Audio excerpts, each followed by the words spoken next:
Afternoon, bago ligo po si Summer. Lunis ng tanghali. Malamig po pero ginawa ko, nagpakulo ko ng tubig, isang takuri. Yung pakuluan di kuryente. Yan.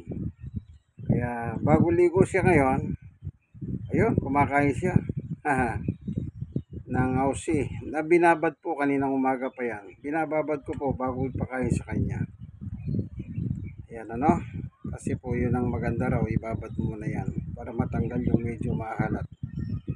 Yan. Kumakain na siya ng tanghalian at basa pa siya. Ano po. At ang ginagawa ko pa, eto, sinusuklayan ko siya.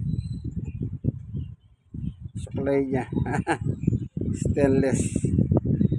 Ayusin. Mamaya ko na po kasi kumakain. Konti na lang. Ano po yan. Ayan. Konti na lang. Yan po si Summer.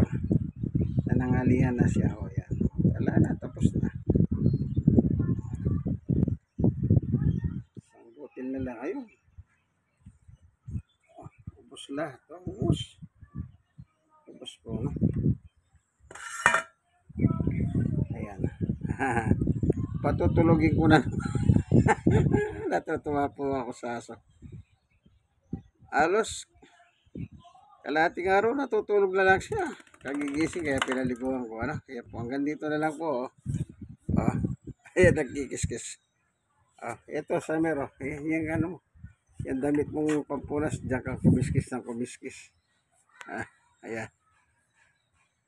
Ganito na lang kaibigan, si Summer po ito, ang aking mabait na Shih Tzu.